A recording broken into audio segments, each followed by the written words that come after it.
आज हम लोग ट्रिग्नोमेट्रिक आइडेंटिटीज के बारे में डिस्कस करने वाले हैं। पार्ट 1 में हमने ट्रिग्नोमेट्रिक रेशियोज के बारे में देखा था, बेसिक हमने डिस्कस किया था। आज हम ये देखने वाले हैं कि हमारे पास ये जो 3 ट्रिग्नोमेट्रिक आइडेंटिटी है जो आपके क्लास 10th की ट्रिग्नोमेट्री में बहुत इंपॉर्टेंट रोल प्ले करती है, ये एक्चुअली में आई कहाँ से, इनकी हम प्रूविंग डिस्कस करने वाले हैं और कुछ और कॉन्सेप्ट पे हम डिस्कशन करने वाले हैं। तो देखो मैं थोड़ा सा रिवाइज करा दे रहा हूँ। पार्ट 1 में हमने क्या क्या देखा था। पार्ट 1 में हमने 6 ट्रिग्नोमेट्रिक रेशियोज के बारे में पढ़ा था। उसमें हमने ये देखा था कि हम जो ट्रिग्नोमेट्री पढ़ते हैं वो हमारी सिर्फ राइट एंगल के लिए अप्लाई होती है, जिसमें जो भी एंगल हम लेते हैं उसके सामने वाला परपेंडिकुलर होता है, साथ वाला बेस होता है, और जो सबसे बड़ी वाली साइड होती है राइट एंगल में उसी को हम हाइपोटेनस बोलते हैं।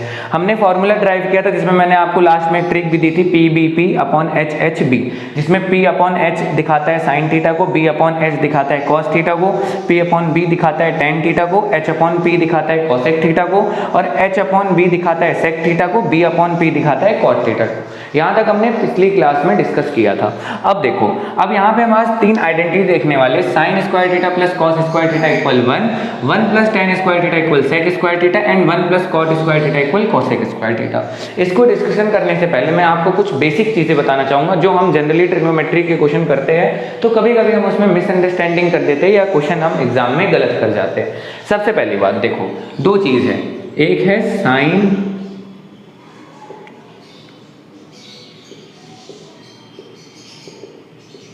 ये। अब इन तीनों में डिफरेंस क्या है ध्यान से समझना। यहाँ पे क्या है, साइन स्क्वायर थीटा। देखो स्क्वायर का मतलब तो हमें सिंपल सा पता है, स्क्वायर का मतलब क्या होता है कि हम किसी भी वैल्यू का 2 बार आपस में मल्टीप्लाई कराते हैं, ठीक है। अब साइन स्क्वायर थीटा का मतलब क्या है कि हम यहाँ पूरे साइन थीटा का स्क्वायर ले रहे हैं, मतलब इसको मैं ऐसे भी दिखा सकता हूँ। लेकिन साइन थीटा का स्क्वायर मतलब क्या है कि यहाँ पे जो सिर्फ थीटा है ना, हम बस उसी का स्क्वायर ले रहे हैं, पूरे साइन थीटा रेशियो का स्क्वायर नहीं ले रहे। और यहाँ पे तो साफ साफ दिख रहा है कि हम साइन थीटा का पूरा होल स्क्वायर ले रहे हैं। जैसे इसको सपोज करो कि यहाँ पे थीटा की वैल्यू क्या है, जैसे सपोज कर लेते हैं कि थीटा की वैल्यू कुछ है हमारे यहाँ पे x, तो और साइन x स्क्वायर का मतलब है कि हम बस x का स्क्वायर करेंगे, साइन का नहीं। लेकिन साइन स्क्वायर x या साइन स्क्वायर थीटा का मतलब क्या है कि हम पूरे इस रेशियो का स्क्वायर ले रहे हैं। तो यहाँ पे जो आइडेंटिटी में देखोगे, यहाँ पे sign square theta, cos square theta, ten square theta, यहाँ पे हम रेशियो का स्क्वायर ले रहे हैं, ना कि सिर्फ एंगल का। ये बातें ध्यान रखना। दूसरी बात अगर हम देखें तो हमने जो फॉर्मूले ड्राइव करे थे पिछली क्लास में, उस फॉर्मूले में देखो कुछ चीजें हमें ध्यान देनी है। वो चीजें क्या है ध्यान से समझना। पहली बात तो ये बताओ, हमने देखा था कि हमारा जो टेन थीटा था वो P/B आया था, और हमारा जो कॉट थीटा था वो B/P मतलब बेस अपॉन परपेंडिकुलर आया था। अच्छा ये बताओ, अगर मैं साइन थीटा का फॉर्मूला देखूं, यहाँ से साइन थीटा में क्या दिख रहा है, P/H, और कॉस थीटा अगर मैं देखूं तो वो हमें क्या दिख रहा है, B/ मतलब बेस अपॉन हाइपोटेनस। अगर मैं साइन थीटा को कॉस थीटा से डिवाइड कर दूं, साइन थीटा को कॉस थीटा से डिवाइड कर दूं तो क्या आ जाएगा, P/H अपॉन B/H। H से H हमारा क्या हो गया, कैंसिल। एट लास्ट हमारा जाके क्या बचा, P/B, और P/B हमारा क्या है, टेन थीटा। मतलब यहाँ से हमें ये समझ आ रहा है कि हमारा टेन थीटा इक्वल हम लिख सकते हैं sine theta upon cos theta. और हमने ये भी देखा था कि जो कॉट थीटा होता है वो टेन का रेसिप्रोकल होता है। मतलब अगर मैं टेन का रेसिप्रोकल मतलब इसको रेसिप्रोकल कर दूंगा तो कॉट थीटा इक्वल क्या आ जाएगा, cos theta upon sine theta. तो ये कुछ बेसिक आप दिमाग में रखना, ठीक है। और जो स्क्वायर वाला मैंने बताया है उसको भी आप दिमाग में रखना। अब हम आ जाते हैं अपने आइडेंटिटीज के प्रूफ पे, ठीक है। मैं होप करता हूं कि आपको यहां तक सारी चीजें क्लियर होगी, ठीक है। अब अगर हम आइडेंटिटीज के प्रूफ में आए तो सबसे पहले हमारी आइडेंटिटी जो है वो है sign square theta plus cos square theta equal 1। तो देखो इन तीनों आइडेंटिटी को हम प्रूफ कैसे करेंगे, पाइथागोरस थ्योरम की हेल्प से। मैं आपको 2 आइडेंटिटी प्रूफ करके दिखाऊंगा और मैं तीसरी आइडेंटिटी आपको दूंगा होमवर्क, और मैं देखूंगा कि आपको आ रही है कि नहीं। आप कमेंट में करके बताना कि आप तीसरी आइडेंटिटी खुद से प्रूफ कर पाए हैं कि नहीं। देखो हम अगर देखें तो हमें पता है कि राइट एंगल ट्रायंगल के लिए एक स्पेशल थ्योरम होता है, उस थ्योरम का नाम होता है पाइथागोरस थ्योरम। Pythagoras theorem. अब पाइथागोरस थ्योरम हमारा क्या कहता है समझो। पहली बात तो अगर मैं फिर से एक बार रिपीट कर दे रहा हूं, किसी भी राइट एंगल ट्रायंगल में सबसे बड़ी वाली साइड को बोलते हैं हाइपोटेनस। हमने ये एंगल थीटा लिया तो उसके सामने वाला परपेंडिकुलर होगा, साथ वाला बेस होगा। पाइथागोरस थ्योरम ये कहता है कि राइट एंगल ट्रायंगल में जो सबसे बड़ी साइड होती है मतलब हाइपोटेनस, तो हाइपोटेनस का अगर आप स्क्वायर करोगे तो बाकी बची तो दोनों साइड है परपेंडिकुलर और बेस, ये उनके स्क्वायर के सम के बराबर आना चाहिए हमेशा, तभी एक राइट एंगल ट्रायंगल फॉर्म होगा, अदरवाइज नहीं फॉर्म होगा। ये हमारा कहता है पाइथागोरस थ्योरम।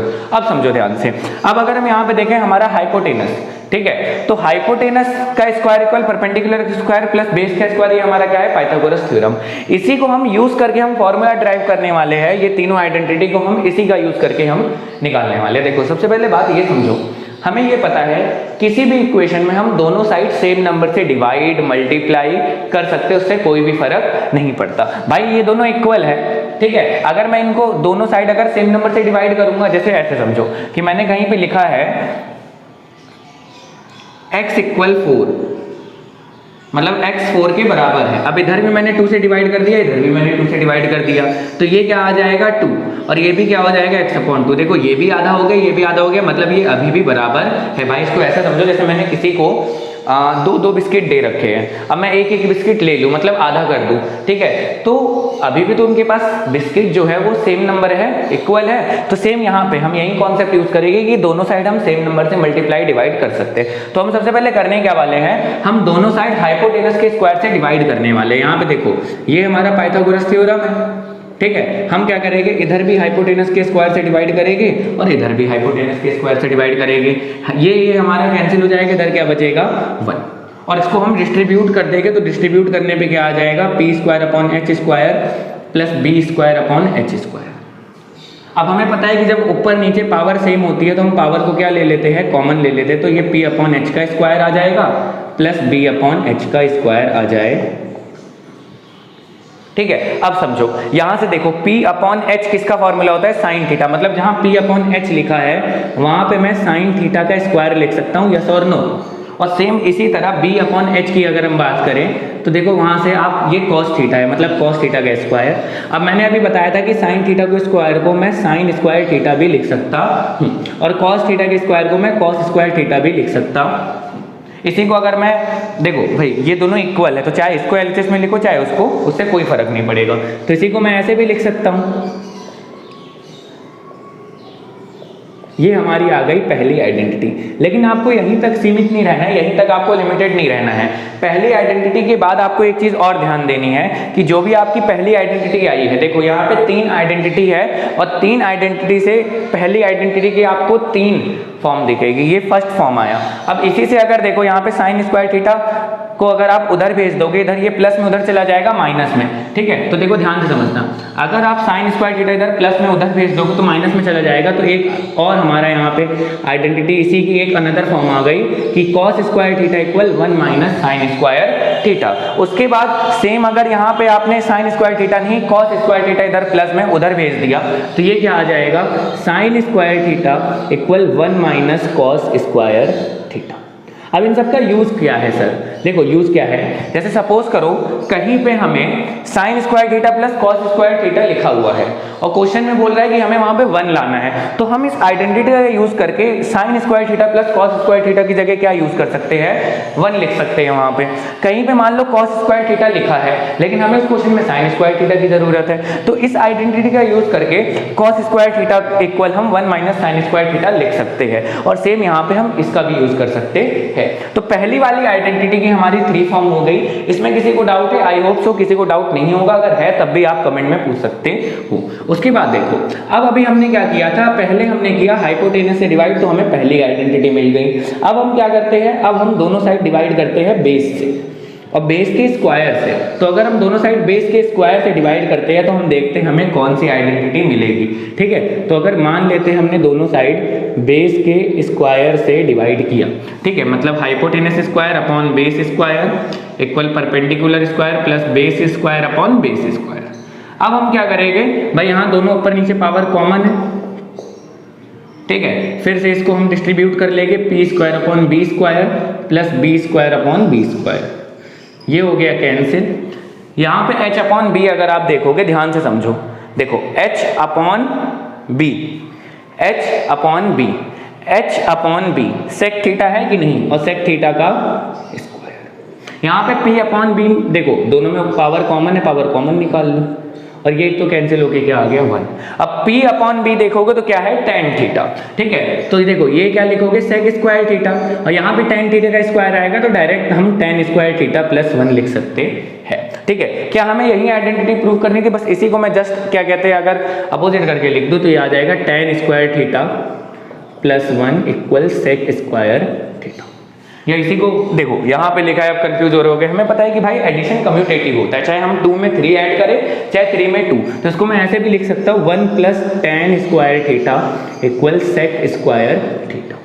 अब ये दूसरी आइडेंटिटी की एक फॉर्म आई है, जैसे हमने पहली आइडेंटिटी की 3 फॉर्म निकाली थी, वैसे यहाँ पे भी हम दूसरी आइडेंटिटी की 3 फॉर्म डिस्कस करेंगे। यहीं पे अगर हम देखें tan स्क्वायर थीटा को मैं उधर भेज दूं तो इधर प्लस में उधर जाएगा माइनस में, तो क्या आ जाएगा sec square theta minus tan square theta equal 1, ठीक है। और उसी तरह अगर मैं 1 को उधर भेज दूं तो क्या आ जाएगा tan square theta equal sec square theta minus. तो यहां तक आपको ये दोनों आइडेंटिटी क्लियर हो गई। अब देखो, अब तीसरी देखो, अभी पहले में हमने क्या किया, परपेंडिकुलर पहले में हमने हाइपोटेनस के स्क्वायर से डिवाइड किया, दूसरे में हमने क्या किया, दूसरे में हमने किससे डिवाइड किया, बेस के स्क्वायर से, तीसरे में हम किसके स्क्वायर से डिवाइड करेंगे, परपेंडिकुलर के। और अगर आपने पहली 2 आइडेंटिटी अच्छे से समझी है तो आपको तीसरी खुद से करनी है, ठीक है। और मैं आपको होमवर्क दे रहा हूँ कि आप तीसरी खुद से करोगे, अगर आपको नहीं आएगी आप मुझे बताना, मैं नेक्स्ट पार्ट में इसको करा दूंगा। मैं होप करता हूँ कि आपको यहाँ तक ये सारी चीजें समझ आ गई। अब नेक्स्ट पार्ट से हम कोशिश करेंगे कि इसके जो क्वेश्चन है, इंपॉर्टेंट क्वेश्चन, हम उसको प्रैक्टिस करेंगे, ठीक है। So thank you for watching till the end.